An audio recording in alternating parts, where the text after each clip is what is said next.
Welcome back to the deep dive. We're doing something a little different today. Yeah, definitely shifting gears for us. Usually we're tearing apart business trends or history or tech, but today we are looking at a relationship that I guarantee a huge chunk of, you know. Right. You've probably never looked at it quite like this. Right. We are talking about Marceline the Vampire Queen and Princess Bubblegum Bonnibel from Adventure Time. I mean, it's a cultural touchstone for a reason. You really can't ignore the impact it had. You can't. But before anyone tunes out thinking we're just going to, fanboy over shipping or just recount the plot of a cartoon, let me just stop you right there. Yeah, this is not that kind of analysis. Not at all.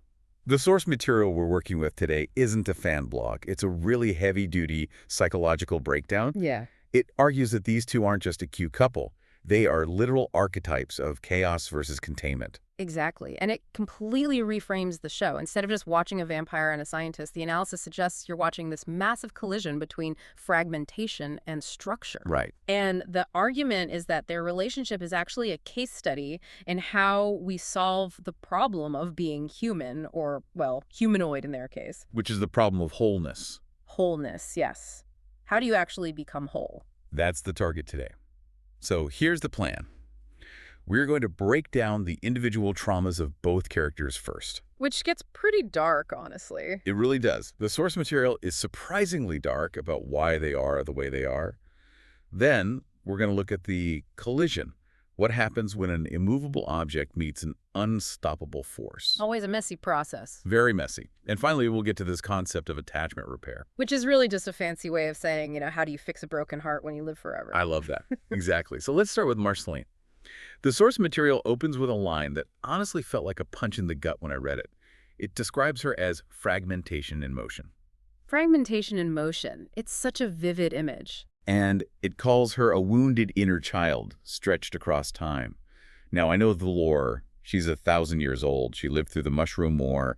She's seen everyone she loves die or just leave her. Right. The abandonment is constant. But fragmentation in motion, that feels really specific. What are we actually looking at there from a psychological standpoint?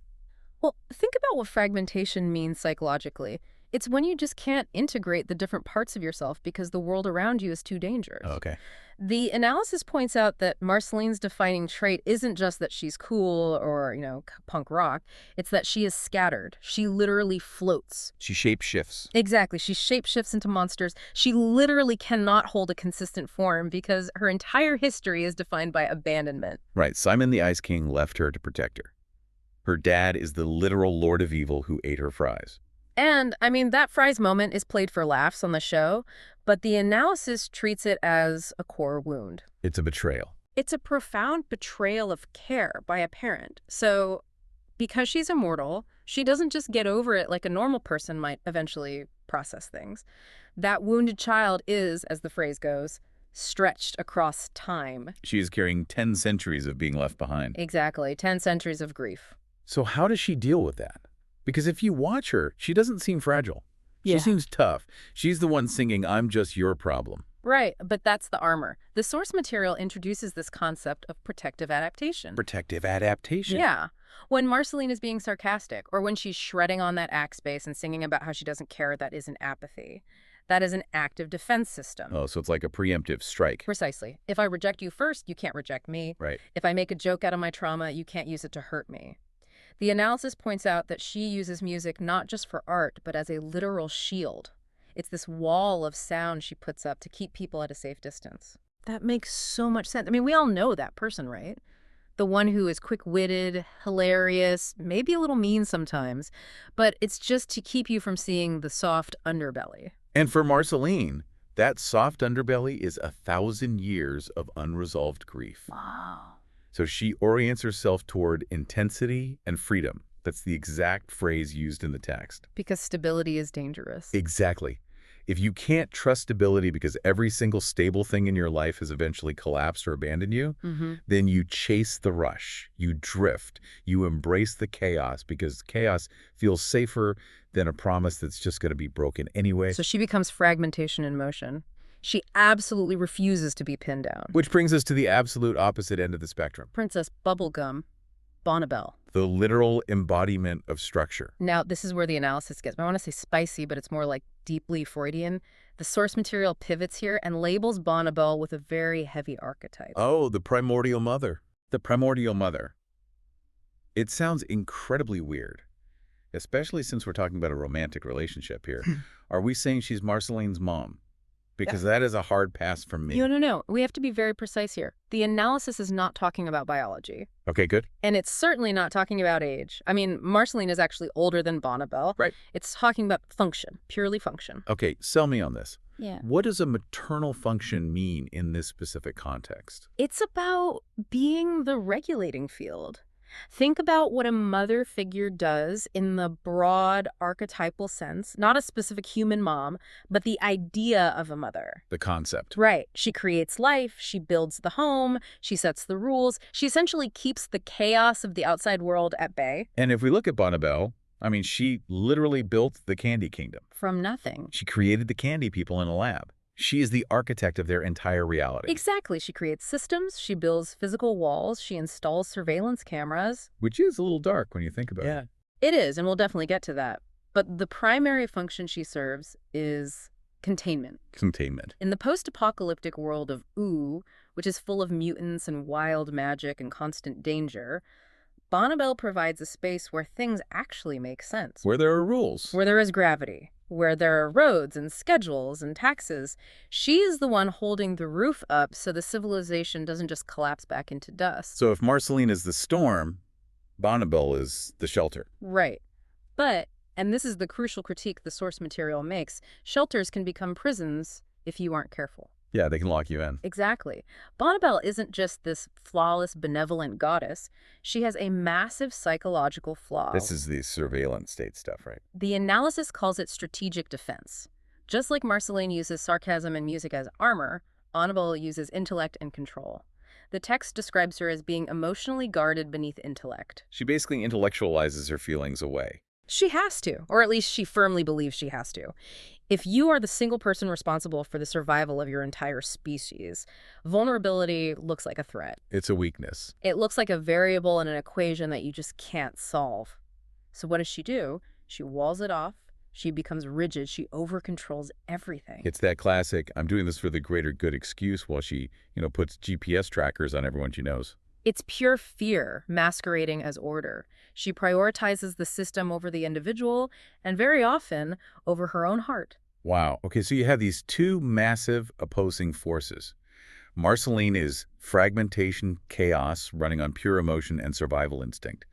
And Bonnabelle is structure, regulation, running strictly on logic and control. And then they start dating. And it is a total disaster initially. Oh, a complete disaster. The source material focuses heavily on this reactionary loop. It's not just that they are different, it's that their specific defenses perfectly trigger each other. It's a perfect storm of trauma. The text describes this central tension beautifully. It says, the wounded self often resists the regulating force it most needs. Break that down for us. Okay, so Marceline desperately craves stability, right? That's what the inner child wants. But because of her deep abandonment issues, when she feels someone actually getting close or trying to pin her down, she panics. The fight or flight kicks in. Exactly. She withdraws. She acts out. That's her deploying her chaos. And how does the primordial mother react to chaos? She tries to fix it. She tries to control it. When Marceline pulls away, Bonnabelle clamps down harder. She becomes cold, rigid, dismissive. She treats Marceline like a logistical problem to be solved rather than a person who needs to be held. Which, of course, just perfectly validates Marceline's deepest fear that she's just a problem. Exactly. Marceline sees Bonnabelle's structure as a cage. Bonnabelle sees Marceline's intensity as a literal threat to the kingdom's stability. They trigger each other's absolute worst instincts. Marceline runs, and Bonnabelle just builds a higher wall. There's that really great episode, Varmints, where this dynamic is just out there on full display. Oh, that's a perfect example. They're ostensibly hunting these monsters, but really they're just hunting their own baggage. Marceline is yelling about how Bonnabelle changed, how she became so cold, and Bonnabelle's just exhausted, trying to explain that she had an entire kingdom to run and keep alive. That's the real pivot point in their dynamic. Because the analysis argues that this friction, this terrible clash between the wound and the regulation, is actually entirely necessary. Wait, really? Yeah. It's not just toxic, it's the engine of their eventual growth. The source calls it restoration, which implies that something was deeply broken and is slowly being put back together. So how do they get from that incredibly toxic loop to actually helping each other? What's the synthesis there? It starts with the trade-off. Let's look at what Bonnabelle actually gives to Marceline. The text uses a phrase I absolutely love for this: containment without erasure. Containment without erasure. That almost sounds like a paradox. It does, but think of it like a garden trellis. A trellis, okay. Yeah. A trellis provides a rigid structure for a wild vine to grow on. It holds it up off the ground so it doesn't just rot in the mud. But, and this is key, it doesn't turn the vine into wood. Right, the vine is still a vine. It allows the vine to be completely wild and organic, but it gives it a safe direction to grow. So Bonnabelle becomes the trellis for Marceline. Yes, she offers a stabilizing field. She gives Marceline a place to land where she doesn't have to be fighting for basic survival constantly. She tolerates Marceline's depth. She tolerates the messiness. Exactly. She essentially says, you can be totally chaotic here, and I won't crumble under the weight of it, and more importantly, I won't leave.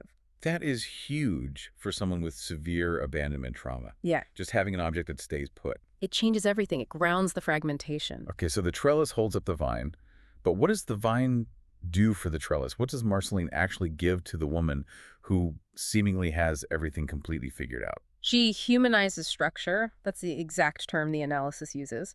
She introduces vulnerability into Bonnabelle's cold calculations. She essentially forces the scientist to feel something. Think about how easy it is for Bonnabelle to get totally lost in the macro view. She's thinking about centuries. She's thinking about the survival of civilizations.